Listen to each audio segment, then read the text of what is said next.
Well, a little bit of more and waking up chained. What in the world? This is spicy. Kokkoku. Opio. I'm still saying it wrong. What them folks be doing? Yeah. Hey y'all, my name is annayacbusiness, but you can call me AC, and welcome to my channel. In today's video, we are doing something a little bit different. We are doing a summer read and anime watch list. So first I'm gonna start with the books that I have for this summer, and to be honest guys, I went a little crazy going back with starting to read. I'm gonna tell y'all a little bit about the books and where I got them from. So this is the book that I'm reading right now. It's called The Perfect Find by Tia Williams. And I'm not really that far into this book, but I like it. It's kind of like a rom-com, and the main character is like having a midlife crisis. I think she's 43. She was engaged to her high school sweetheart, but they end up breaking off the marriage. She had in her mind that he was cheating on her, and she started tweaking out. He claims he never cheated, and so he left her, y'all. She got fired from her big cushy job as a director of a fashion firm in New York.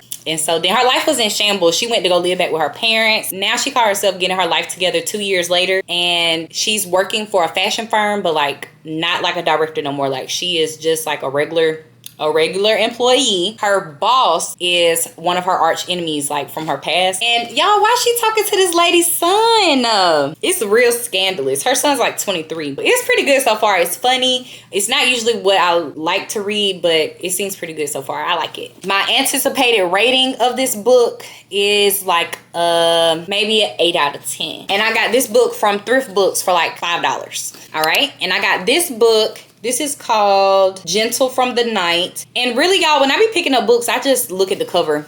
Sometimes I read the back, sometimes I don't. They're usually like blind reads, if that makes sense. I don't really know what this is about. I just like how the cover looked, and it was $1. So, left penniless after her father's death, Alexandra Benjamin strikes an unusual bargain with John Damien Newell, the darkly seductive master of Carnacross Castle. Hired to teach his troubled younger brother Samuel to speak, she must first win her charge's trust. It is a daunting task, but one in which she is determined to succeed. Then the whispers start. Whispers, huh? Crueler still are the secrets Carnacross Castle keeps. Secrets of a woman who cared for John Damien and Samuel as children, only to vanish amidst chilling rumors of murder. Secrets that tell of a ghost who still roams the castle's midnight passages and seems to command the hearts and minds of both John Damien and Samuel. Secrets that lead Alexandra through a labyrinth of twisted lies and ancient mysteries to where the answers lie waiting in the darkest chambers of the heart. I don't know, y'all. I don't know. This sounds good. Anticipated rating. I don't know. I feel like it's gonna surprise me. And it's kind of like an older book. I feel like it's gonna surprise me. I'm gonna say a 9 out of 10. Now I have Eye of the Beholder that I also got from the thrift store for $1. After a career stalling tangent with the fraudulent gallery owner, Art Deco expert Alexa Chambers is ready to get back in the game. But when she secretly consults on an exquisite collection for Arizona's luxurious Avalon Resort, she does not know she will cross paths with business titan Trask. Years ago, Trask accused Alexa's stepfather of murder and vowed he would get revenge. See, this is where it's starting to get good. I was getting a little worried. It was getting a little wordy without some spice. I need some spice. And it seems like murder always gets to get me. I don't know.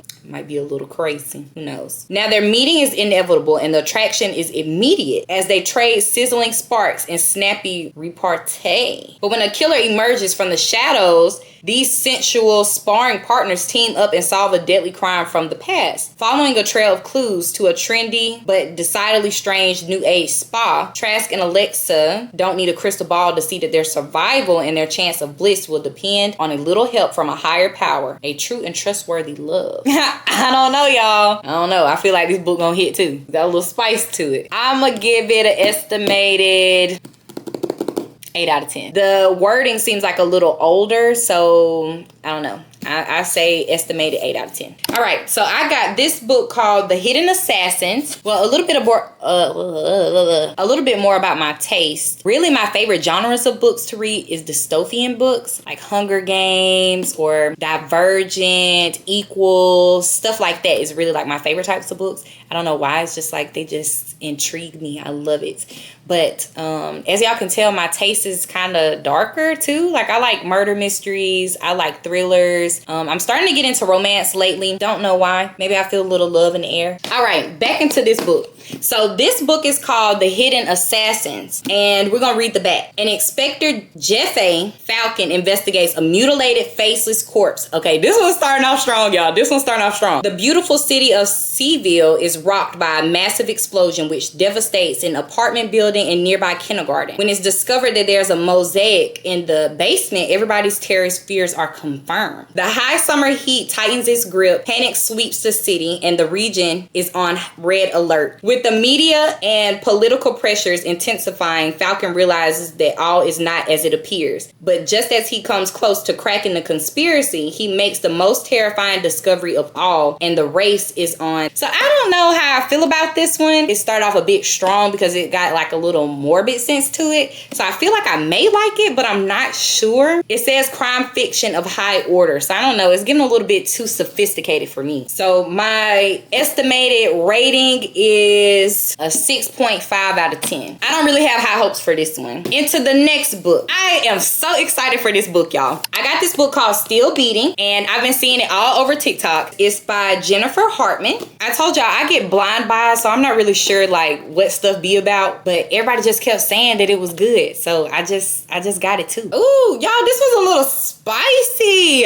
It says he puts I'm reading the wrong. No, I'm reading the right thing. I'm reading the right thing. This one a little spicy. He puts his hand against my chest. It's still beating. His words a soft kiss on my lips. As long as it's beating, you're okay. When Cora Lawson attends her sister's birthday party, she expects at most a hangover or a walk of shame by the end of it. She doesn't anticipate a stolen wallet, leaving her stranded and dependent on her sister's fiance, Dean. So I guess that's her arch enemy. And she really doesn't anticipate in getting knocked out and waking up chained. What the world?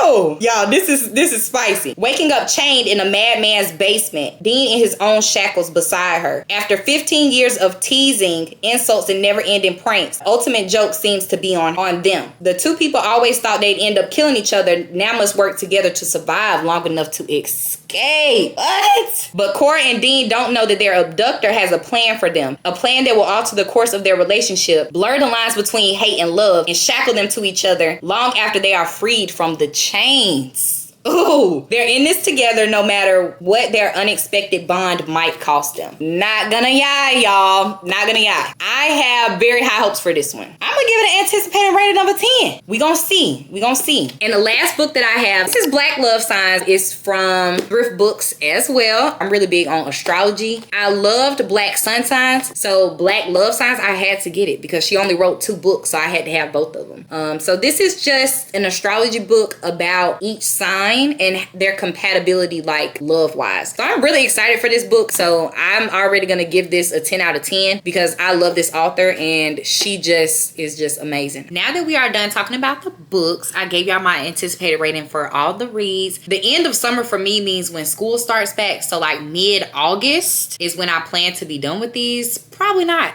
to be honest with you. All my free time when I'm not working out is going to be dedicated to reading, editing, and watching these anime. So speaking of anime, let's go ahead and get into it. I'm a very random person when it comes to like watching stuff. Like if it looks interesting, I'm gonna watch it. But if you watch my Let's Talk Anime video, then you will see like my kind of taste in anime. I usually watch like darker stuff and I'm trying to like balance it out. Like if I watch something dark, then I'm gonna go and watch something like a little bit more upbeat. First anime we're gonna talk about is MASHLE. I'm currently watching that. I'm on episode 9 of the first season. It was a little similar to Black Clover, but not at all. If that makes sense. I don't know. I would give it an anticipated rating of a 9.5 out of 10. It's hilarious, y'all. I'm usually not a comedy anime person, but I love MASHLE so far. I love aloof main characters. Like they don't do too much, but they do just enough. Like when it comes to fighting and stuff, like they do just enough. This my type of tea. MASH my type of tea. Yeah, it has 2 seasons, 12 episodes in each season. And here's the synopsis. Imagine a world where magic determines your social status, but our hero MASH couldn't care less. MASH don't have no magic whatsoever. That man is running off of pure physical strength and cream puffs. If you watch that anime, you're gonna understand. I kind of act like MASH when it comes to hot wings, but we're not gonna talk about that. MASH relies on his extraordinary physical strength to get by. Despite living a peaceful life in the forest, he is thrust into a magic academy, and here he has to punch, lift, and flex his way all through the magical challenges because he ain't got no magic and he really ain't got no business in the folks academy. But he's trying to get through so him and his dad can go back to living in peace in the forest after. Like, it's just really funny, a great mix of comedy and like magic. So if you're into fantasy anime that's funny, you'll love this one because I love it so far. The next anime that I got on my watch list is Solo Leveling. I'm going to watch on Crunchyroll too. It's an ongoing anime. So it has 1 season and 12 episodes so far. This is the synopsis. Jinwoo is an E-rank hunter, the lowest of the low, barely scraping by in a world where portals to monster-infested dungeons appear regularly. But after a near-fatal encounter, Jinwoo gains a mysterious ability, the power to level up like a character in a video game. Suddenly, he is thrust into a journey of self-improvement, battling increasingly powerful foes and uncovering dark secrets about the hunter world. Witnessing his incredible transformation from a weakling to an ultimate hunter in a story filled of intense action and a hint of mystery. So that sounds pretty good. My anticipated rating, considering that the person that recommended MASHLE to me did really good with that recommendation, I feel like I'm gonna like Solo Leveling a lot too. So I'm gonna give it an anticipated rating a 9 out of 10. We gonna see. The next anime that I have on my list is Paradise Kiss. I am so excited to watch this anime. I've been wanting to watch it for a long time. If y'all watch that Let's Talk Anime video, y'all know that I like older anime styles. My favorite anime ever of all time right now is XXX Holic, and I just love the way this animated because it's comforting. It's like an old school like chill vibe, and I love animes like that. So Paradise is supposed to be similar to Nana. Everybody says it has a similar vibe to Nana, so I'm excited to watch that because I loved Nana. I like when anime has relatable issues inside of it, and I can open up a can of worms talking about Nana, and I'm not gonna do that because that's not what we're talking about, and I'm just a natural yapper, so I'm not gonna do that to y'all. Paradise Kiss is 1 season, it's 12 episodes, and I'm gonna watch it on YouTube. It's where fashion meets romance. Yukira, I think that's how you say her name. I haven't watched it yet, so I have no clue. Is a high school student with no particular dreams until she gets scouted by a group of fashion designer students. Yukira becomes their model and gets swept into a glamorous and demanding world of fashion design. Along the way, she navigates her relationship with a mysterious and charming George, discovers her true self, and learns what it means to follow your dreams. A beautifully crafted story about growth, love, and couture. It's giving Nana vibes, so my anticipated rating of this one is pretty high too. I'm gonna say it's a 9 out of 10. We gonna see. I just heard him say it and I can't say it again. Hold on. Kokkoku. I'm still saying it wrong. And if I'm saying it wrong, correct me in the comments, please. I'm not really good at pronouncing stuff. I'm not really good at spelling either. I would be messed up if we didn't have autocorrect. That's on my list. It was just a random pick that just looked good. So it's on Amazon Prime. It's 1 season, it's 12 episodes, and it'd be the 12 episode animes that really just be gripping my soul. Feel like I'm really gonna like this one. And this gripping thriller, Jury, don't know how to say these people's names, I don't know them yet, is thrust into the Stasius, a mysterious realm where time stands still after a brutal attack. To save her kidnapped nephew and brother, Jury must navigate the frozen world filled with dangerous creatures and even more dangerous humans. With her grandfather's help, who possesses knowledge of the Stasius, they must find a way to rescue their loved ones and return to the real world. Kokkoku is a suspenseful journey through time filled with twists, tensions, and supernatural intrigue. So that sounds like my cup of tea. I love stuff like this. I love thrillers. Seems interesting, like a very mysterious vibe. So I'm excited to watch that, if y'all can't tell. I'm gonna estimate this a 10 out of 10, but I'm really excited for that one. Now, the last anime that we're gonna talk about is Hitori no Shita, The Outcast. It's 4 seasons with 56 episodes, and I'm watching it on Crunchyroll. Chow leads a normal college life until a terrifying encounter with zombies reveals his hidden powers. He is thrust into a world of martial arts and supernatural phenomenon, discovering his family's mysterious past. With an eccentric group of allies, Chow faces off against powerful enemy. Lore. Powerful enemies and uncover secrets that challenge his understanding of reality. This series combines intense martial arts, supernatural elements, and compelling storyline that will keep you hooked. I'm kind of feeling that it says martial arts. That is different. I'm not used to watching martial arts in anime, so I think this is going to be an interesting thing for me to watch. I give it an anticipated rating of... 8 out of 10. This is my first time doing this type of video. If y'all like this video, make sure that you like, comment, and subscribe. And let me know in the comments if y'all have watched any of these animes, or if y'all want some more anime content. Like, let me know what y'all want to see, because I will give the people what they want to see. So y'all keep coming back and see my beautiful face. Oh, that's a bar. I gotta write that down somewhere. Anyways, good night, guys. Bye.